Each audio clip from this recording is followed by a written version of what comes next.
Our first speaker is Johannes Hinriksson, who is managing the Ranga fishery in Ireland and other classic example of stocking. And I look forward to hearing what you have to say. Thank you very much. Thank you. It's actually in Iceland. It's already in Iceland.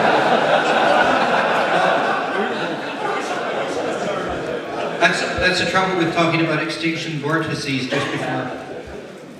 I would like you to turn to the next person and say in your very best Icelandic, Eyjafjallajökull. Can you do that? Well, the Rangas, it's actually two rivers that join together. And we are situated very close to Eyjafjallajökull, just about 40 miles. So when Eyjafjallajökull was erupting, we could be fishing and watching the eruption. Very beautiful scene. I'm going to give you a little background on the Rangaus. I have been, and on me a little bit, I've been working at the Rangaus first as a gillie, as a guide, and working with another man that was taking care of the smolt release. And then I became the manager of West Ranga. I'm not educated at all in this field. And no one that is working at the Ranga is educated at all. So we are just taking a model, doing it, and it seems to be working, for us at least. But West Ranga is one of the biggest fresh spring water rivers in Iceland. It has about 43 cubic meters per second. And the waters for West Ranga comes from under the lava fields of Hekla. And it comes very fresh and clear, and it's clear most of the time. It has two waterfalls, and this is one of them, this is the lower one. And both waterfalls have fish ladders, which were built in 1980 and 1981. And then the sister river, that is the East Ranga, comes from a little bit different water source. It has some spring water, and then it has partially glacier water. So the trouble in East Ranga is that when it rains, it gets a little bit muddy. And I'm sure that you are familiar with that problem in Scotland. But the West Ranga is clear all the time, so that's really good. West Ranga has a natural stock of brown trout and sea trout and Arctic char. And you can see here the average catch from 1972 to 1989. And this is in both rivers. 215 trout, 193 Arctic char, and 49 salmon. Only 49 salmon in both rivers. So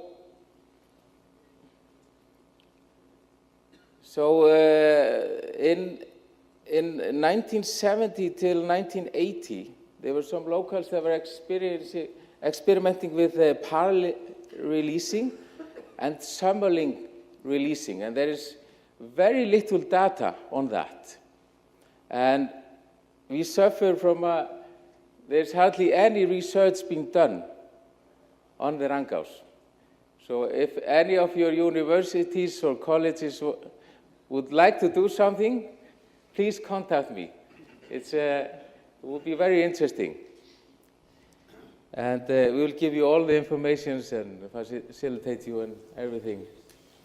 But with all this water running to the sea, a local fishing club wanted to do something. And so in 1989, they managed to buy 48,000 smolts that originated from a hatchery that the Institute of Freshwater Fisheries was running at that time in Kollafjörður. So they made these plans to get these 48,000 smolts, And they did their best by making 4 ponds along the river in different places. So they would take water from the river, get it to run through a pond, and they filled sacks with sand to make these ponds.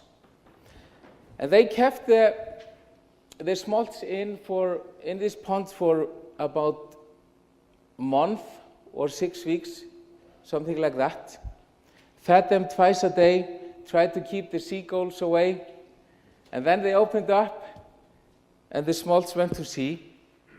And the year after, you could see a dramatic change in salmon fishing in the Rangaus.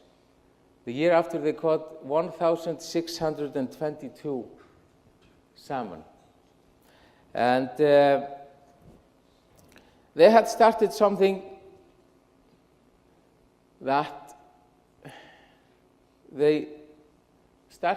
so good that they didn't want to stop it. But this fishing club couldn't manage. They got bankrupt. It was too expensive for them. They did it with their own funds, and so. But there is by law in Iceland, the landowners to a river need to start association, and they need to elect a board and a chairman to run the river. So the association of the river decided to continue. And in the years following, the selling of licenses barely paid the cost of smolts.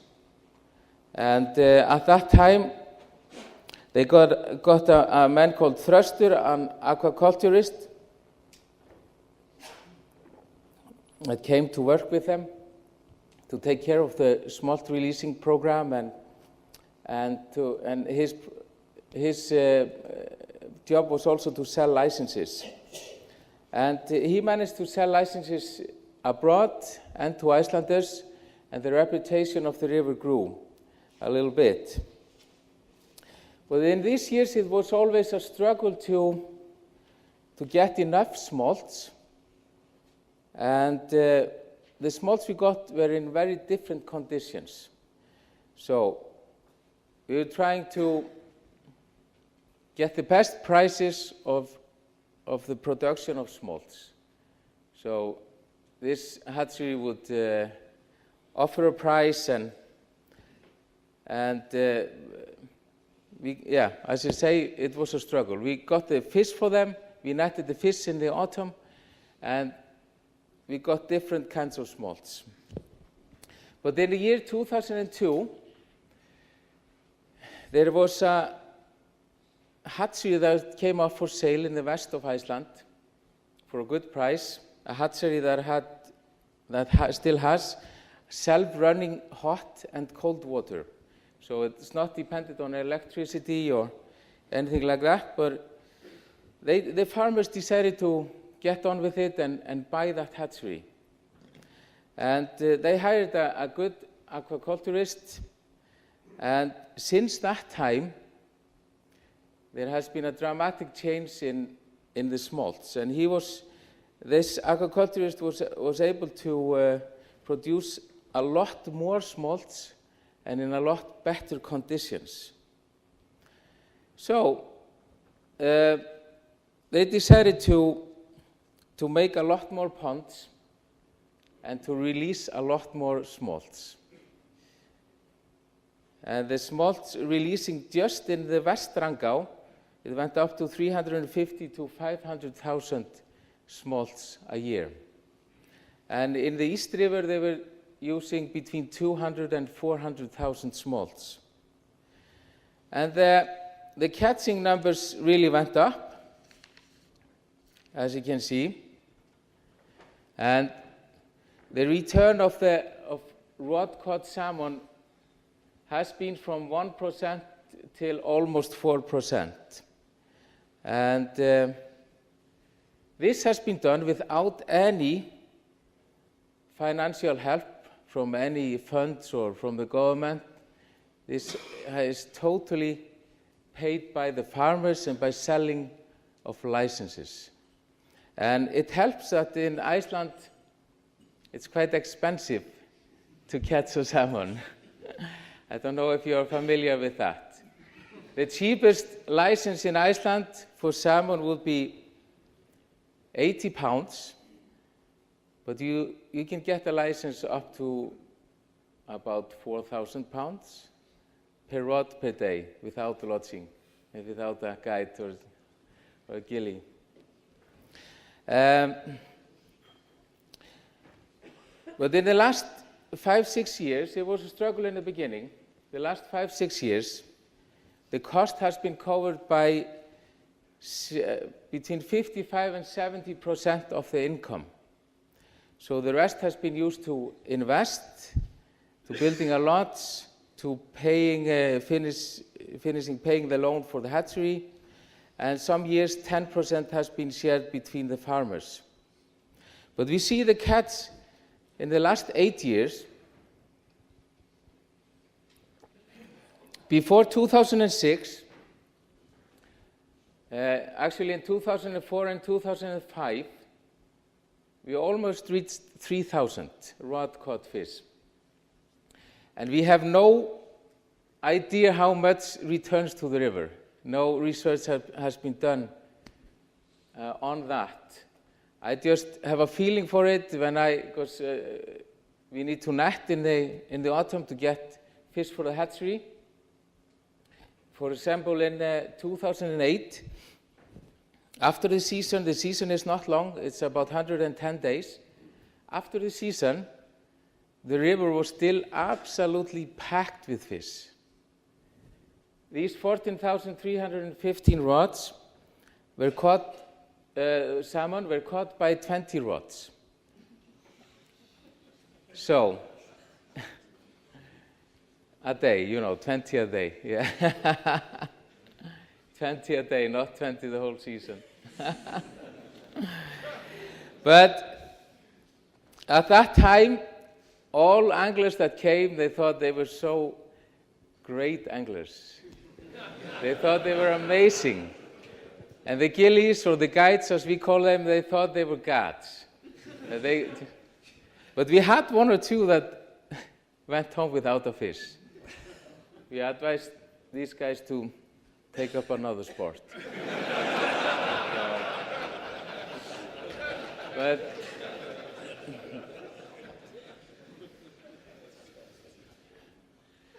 at this time, we decided, actually 2006, we decided to do a little change in the releasing technique. And we decided to go on and try to hold the smolts in as long as we could before releasing them. And that seems to have given us quite a good results.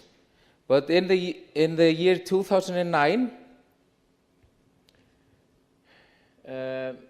someone came in with the idea to let them go out naturally and just open the ponds straight away, or like in few days, and just let them go whenever they wanted.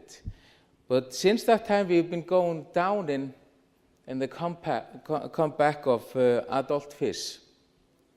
But last year, in 2012, we kept them in longer, and we seem to be going up again. In the year 2008, there were 7,000 fish caught in the East River. So we went from 49 fish in both rivers up to 21,000 returning. The average cast in West Ranga is 7,000 the last 8 years. That is 3.5 fish per day and 385 fish per rod. And someone was asking how much does the fish, wasn't it on spay, cost, the fish that you're producing? Well, the cost of the fish in West Ranga is 43 pounds, the average last 8 years. So the cost isn't that high. But I would like to show you how we actually do this. Can I go to the next? We took a video on, our main concern has been how we release it. What time of the year when do we let them go to sea? And this is from this summer. This is the pond that is on the lowest stretch of the river.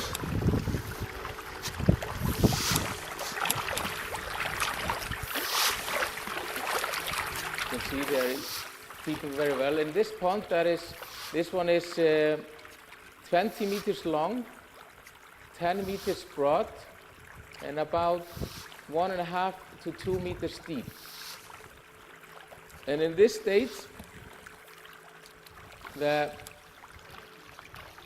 fish are taking very well. It's not, the video doesn't come out very well. They are feeding very well, and they are almost ready to go. You see that we cover it with a net to prevent the seagulls and other birds to come and feed on it. And if you could pause now, please. You see, there's a small lake above the pond, and we take water from the river into this small lake, and we have these small lakes to try to warm up the water a little bit. And we managed to warm up the water from 1 to 3.5 degrees Celsius. And we have seen that in our situation, this is a cold river, the Rangas are very cold. We managed to, by heating the water up a little bit, it helps the process of the smalting. And they smolt earlier in the ponds that we managed to heat up a little bit. So we can continue now, please.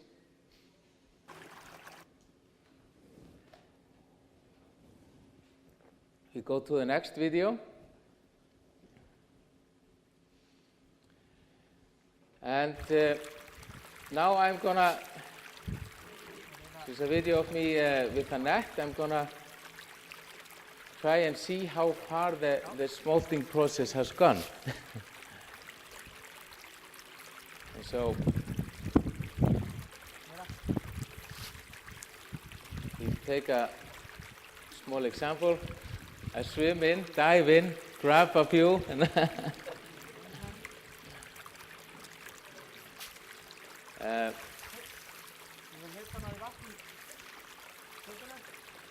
what we have found, what our feeling is, we haven't done enough research or anything, but what our feeling is that we find the best results if we don't let them out until they are really ripe to go. And we want it to be that way that when we open the pond, that they go just straight down to sea. Where this pond is, it's only about 5 miles from the sea. And here I'm checking out the smolts and seeing if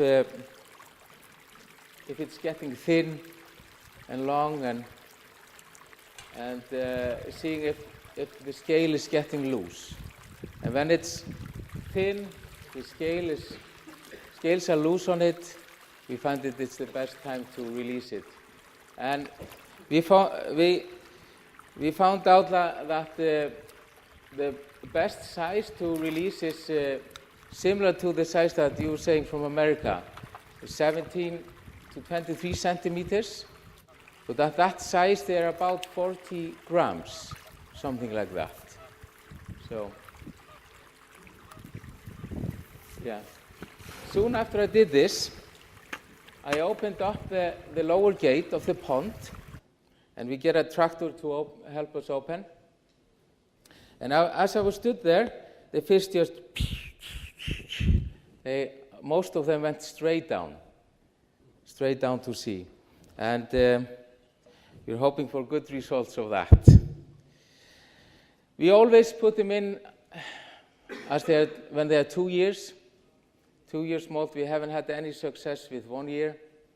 And we feed them in this pond twice a day for 30 to 60 days. We rarely keep them less than 40 days, usually 30 to 60 days. And we evaluate each pond just with we look at the smolts and see if we think they're ready or not. It's not very scientific. You just look at them, and that seems to have been giving good results. We use, to get a good hen fish, we have these cages all on every beat of the river, and we ask fishermen to sell us the 2 sea winter hen fish. And that has been working very well. The fishermen have been working with us and putting them in these cages, and we take them from these cages up to the hatchery every week. And it's actually there's a long drive to the hatchery. It's 3.5 hours, but we found out that if we do this, we keep them alive much better. And this summer we got 182 sea winter females. So that worked well. Then in the autumn, if we need more, we just take out the net and get the rest. But we always use 3 male for each female, just to make sure. But the farmers, they have been able to build. They recently built a lot. You can see the inside of the lots, and this is by the home pool, one of the best pools in the river. This pool usually produces between 500 and 1,100 salmons a year. So all this is built just by the income of selling licenses. The plan is to build more. You can see the kitchen here and all the facilities. We have between 1 and 2 men working each year at this program, and then we have 2 or 3 working in the hatchery. So there's not so much cost in manpower. But this is a picture of me fishing. I'm a fanatic fisherman. I love fishing. I fish all over Iceland, and this is the good thing about West Ranga is, as I said before, it's perfect for this kind of thing because you never have problems with the water level. It's most of the time the same. It doesn't go up or down, and you don't need to worry about it being in a flood or. Yeah. This is a morning catch. The first day of the season a few years back, and you can see there a grilse, sea trout, and an Arctic char from the same pool. And we still have quite a lot of char and sea trout. And the next few years we are going to protect all the trout and ask fishermen to release the trout again. And this is caught in the home pool. This is for the fishermen in the room. This is 2 years back on the opening day on the 24th of June. I came there in the morning, and the head guide was giving out places where you should go and start to fish. And I got the home pool, which is above the first waterfall. And I thought to myself, okay, it's a nice day, I'm not going to catch anything. All the fish is below the waterfall at this time. So I went out with my small sunray shadow, did my cast, And I had this, and I had a 2 sea winter female, 12 pounds, landed it, put it in a box. Then I went out again, the same happened. Another 2 winter female fish. And then I went out for the 3rd time, and then I had, boom, a really hard take. And nothing else. The fish wasn't on. So I changed the fly, put a really ugly snælda, and this one took, and I landed it. It was a great morning, wonderful morning at the Ranga. But to conclude, for us there was hardly any salmon in this river. There was good sea trout fishing in the Rangaus before the volcanic eruption of Hekla in 1947. That seemed to destroy most of the sea trout fishing in the river. So it was only a little bit, it was a lot less sea trout fishing after that. So we just thought this would be perfect for the fishermen. And I think when we stop putting smolts in, I think there won't be any returns. We actually don't know if there's any natural fish now. But I sent in lots of scales this year, and I'm hoping to get some results from that to see if some of the fish is natural or not. But we desperately need some research on the Rangaus. So I leave that to you. If you have any questions.